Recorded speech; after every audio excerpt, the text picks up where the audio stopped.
નમસ્કાર વિદ્યાર્થી મિત્રો, હું શૈલેષ દલસાણિયા નિરંજન સ્કૂલમાં આપ સૌનું હાર્દિક સ્વાગત કરું છું.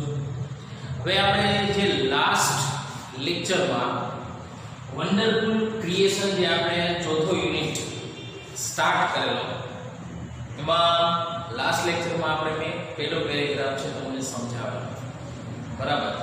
અને થોડો કન્સેપ્ટ સમજાવ્યો કે ભગવાન છે કઈ રીતે માતાની મૂર્તિ બનાવતા હતા, અને ત્યારે છે દેવદૂત છે એની એન્ટ્રી થાય છે, અને દેવદૂત છે એ પૂછે છે કે ભગવાન તમે આ શું બનાવી રહ્યા છો?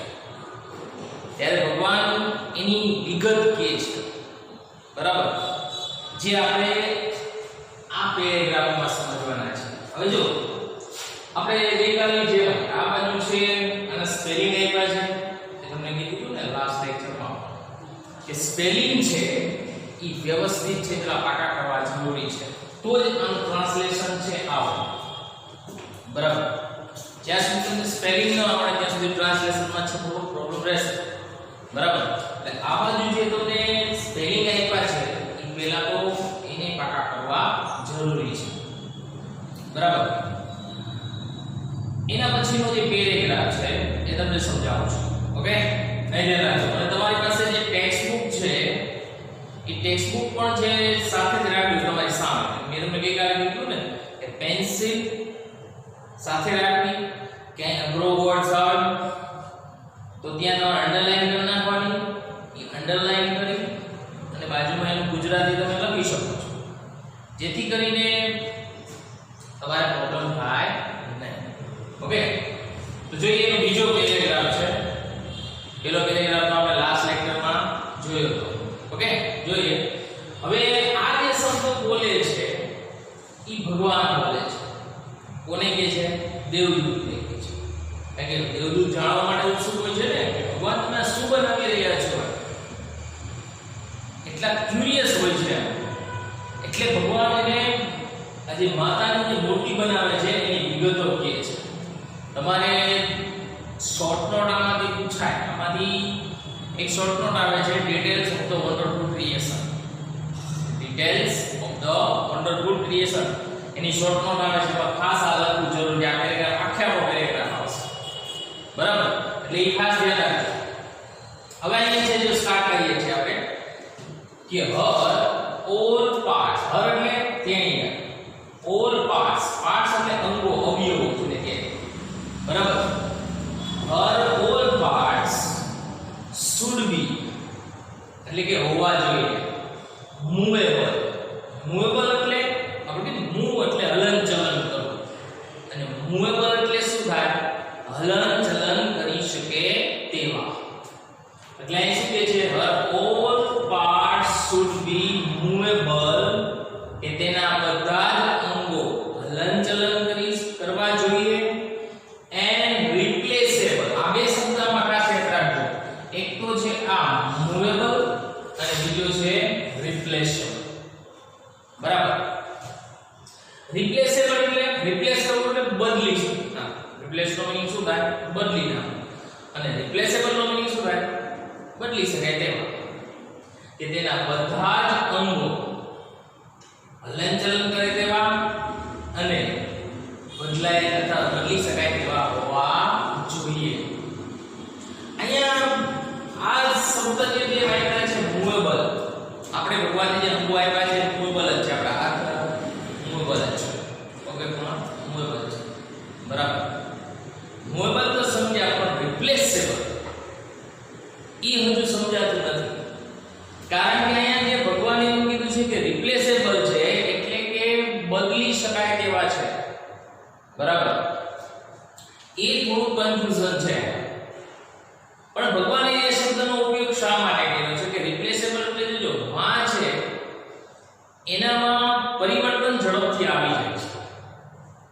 એ કદાચ કોઈના પ્રત્યેની જે લાગણી છે એમાં તરત પરિવર્તન જોવા મળે છે, બરાબર?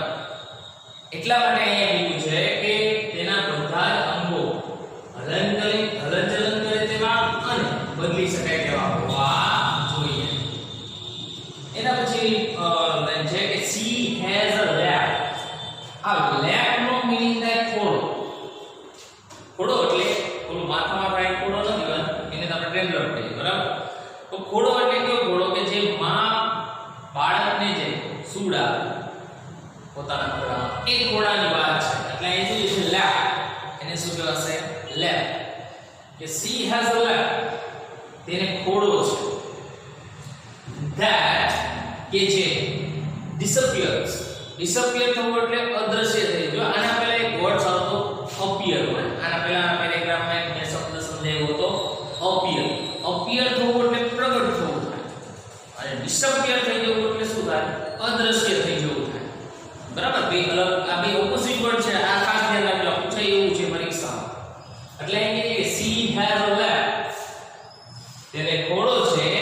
that disappears when she stands up. when એટલે જ્યારે, stand એટલે ઊભા થવું,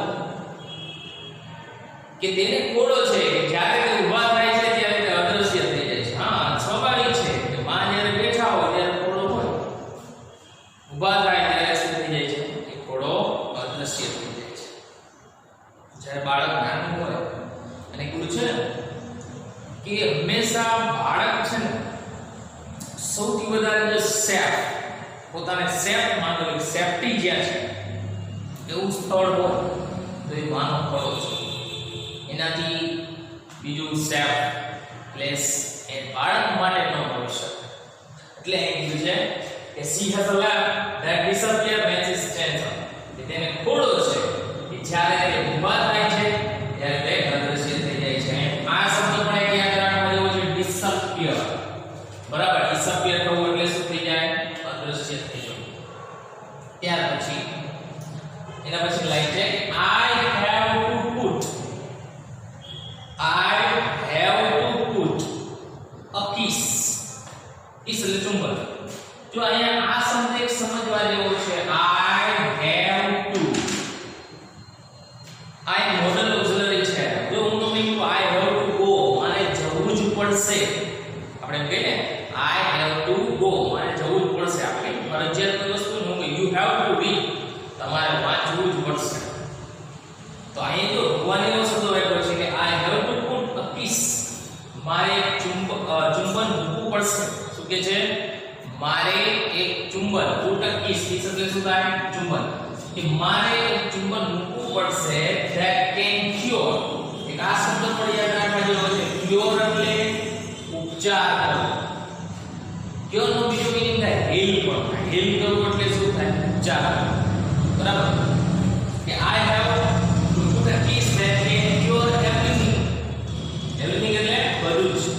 કે મારે તેમાં એક ચુંબન મૂકવું પડશે કે જે બધી જ વસ્તુઓનો ઉપચાર કરી શકે છે. આ લાઈન એક સમજવા જેવી છે. from a broken leg to broken heart, એટલે કે ભાંગેલા પગથી લઈ, broken leg એટલે ભાંગેલા પગથી લઈને તૂટેલા હૃદય સુધી, ભાંગેલા પગથી લઈને તૂટેલા હૃદય સુધી તે ઉપચાર કરી શકે છે. આ એક લાઈનને સમજવા માટે મારે હું એક્સપ્લેન કરવું પડશે. જોજો, હંમેશા અહીંયા શબ્દ ભગવાન એવો શા માટે વાપર્યો છે કે તે ભાંગેલા પગથી લઈને તૂટેલા હૃદય સુધી તે ઉપચાર કરી શકે છે. જોજો, બાળકને કંઈક ન થાય, થોડું કંઈ છોલાઈ જાય તો તરત માં પાસે જશે. બરાબર? થોડું કંઈ થયું હશે, માં પાસે જશે, માં તરત એનો ઉપચાર કરશે. કદાચ જેટલું બાળકને દુઃખ થયું છે એના કરતાં માને વધુ દુઃખ થાય. એટલે કદાચ લાગેલું હોય ફિઝિકલી, આપણે કંઈ પણ ટૂંકમાં ઇન્જરી થઈ હોય તો એ સમયે છે એ માં છે ઉપચાર કરે છે. બરાબર? એટલે આ તો સમજમાં આવી ગયું બ્રોકન લેગ ટુ બ્રોકન. હવે બીજું છે બ્રોકન હાર્ટ, તૂટેલા હૃદય છે. આપણી ક્યારેક લાગણી દુભાણી હોય, તૂટેલું હૃદય એટલે શું થાય? લાગણી દુભાવવી.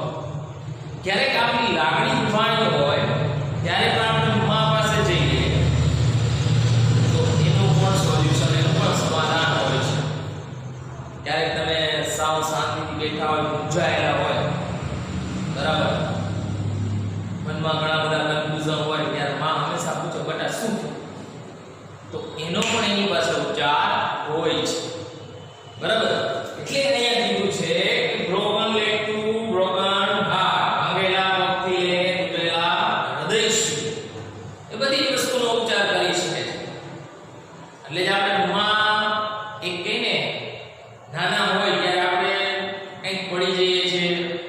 બરાબર, કંઈક ભાંગતું થાય કે ગાંઠે ભાંગી નાખીએ છીએ આપણે, અથવા તો થોડુંક લાગ્યું હોય તો થોડુંક મા પાસે જાય તો થોડુંક વધારી દઈએ છીએ.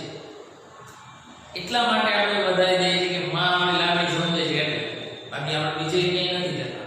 એટલે આ શબ્દ છે કે from broken leg to broken heart. મોરેવર, આ મોરેવર નો મીનિંગ થાય આ ઉપરાંત. શું થશે એનો meaning?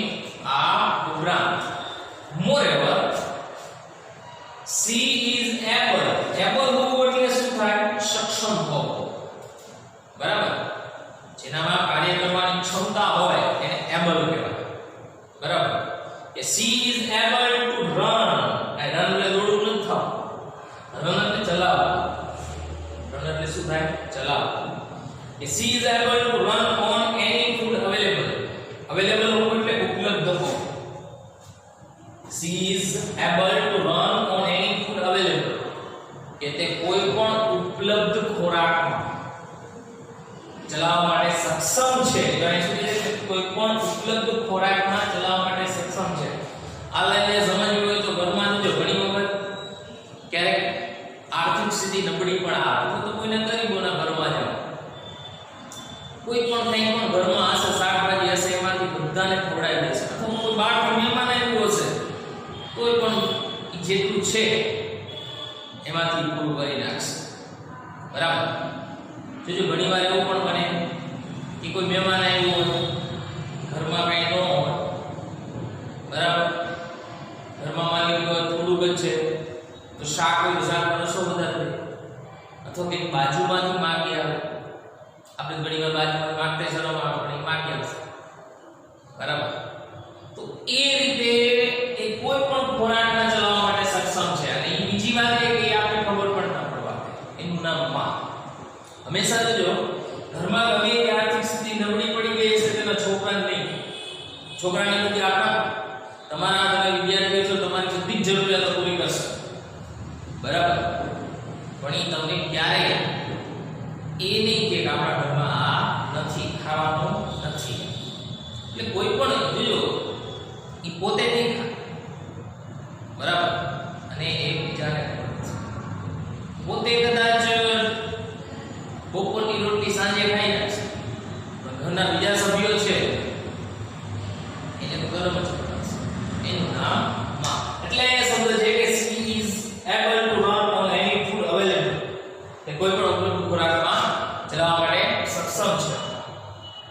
And should have 3 pairs of eyes. should have 3 એટલે 3, pairs એટલે જોડ, pair એટલે શું થાય? જોડ. of eyes, અને તેને 3 આંખની જોડ હોવી જોઈએ. શું કે છે? તેને 3 આંખની જોડ હોવી જોઈએ. જનરલી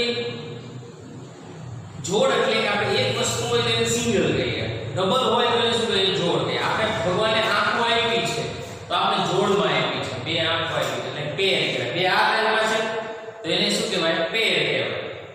બરાબર, 2 આંખો આપ્યા છે તો એને શું કહેવાશે? પેર કહેવાશે. પણ અહીં શું કીધું છે? 3 pairs એટલે 3 જોડ. 3 જોડ એટલે 6 આંખ થાય. કુલ કેટલી થાય? 6. ઘણીવાર પ્રશ્ન પૂછાય છે આમાંથી, બરાબર, કોઈ છોકરા ઊંધો જવાબ, ક્યારેક પેર પૂછે, ક્યારેક ખાલી આંખ પૂછે. ઘણીવાર એવી રીતે પૂછે કે માતાને કેટલી આંખો હોવી જોઈએ, તો એમાં 6 આવે. પણ એમ કીધું કે માતાને કેટલી આંખોની જોડ હોવી જોઈએ, તો કેટલી આવે? 3. એટલે આ વસ્તુને ધ્યાન રાખજો. અને બીજું કે હવે નેક્સ્ટ લેક્ચરમાં છે આપણે આ 3 આંખની જોડ શેના માટે છે ને સમજવાનું થશે. ઈ લેક્ચર ખાસ અગત્યનો છે કે આ છે જ, પણ એના પછીનો લેક્ચર પણ ખાસ અગત્યનો, કારણ કે એમાંથી પ્રશ્નો પણ પૂછાય છે કે 3 આંખો કઈ રીતે મદદરૂપ છે. બરાબર, ફરીવાર એકવાર ટ્રાન્સલેશન કરું છું, ધ્યાન રાખજો. her all parts should be movable and replaceable. કે તેના બધા જ અંગો છે હલનચલન કરે તેવા અને બદલી શકાય તેવા પણ હોવા જોઈએ. 2 છે જો પાછળ પણ આવશે. she has a lap, તેને ખોડો છે, that disappear and she stands up. ત્યારે તે ઊભા થાય છે, ત્યારે તે અદૃશ્ય થઈ જાય છે. I have to put a kiss that can cure everything from broken leg to broken heart. કે મેં તેમાં એક ચુંબન, મારે તેમાં એક ચુંબન મૂકવું પડશે કે જે ભાંગેલા હૃદયથી તૂટેલા પગથી તૂટેલા હૃદય સુધી ઉપચાર કરી શકે છે. આકાશમાં જો અમે તમને એક્સપ્લેન કર્યું સમજાવ્યું. મોરેવર એટલે કે આ ઉપરાંત she is able to run on any food available.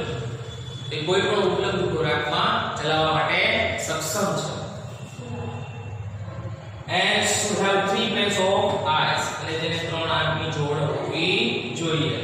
હવે તમારે સૂત્રો છે કે આ બાજુ સ્પેલિંગ છે આપેલા છે. સ્પેલિંગ લખી નાખજો. તમારા જે ગઈકાલે સ્પેલિંગ છે ગઈકાલે આઈ થિંક લોકો 12 સ્પેલિંગ હતા. બરાબર. એટલે 2 14 15 16 17 18 19 20 21 22 23 24 આજે પણ 12 જ છે. બરાબર. એટલે 24 સ્પેલિંગ તમારે કરવાના છે. ઓકે અહીંયા સુધી રાખીએ છીએ.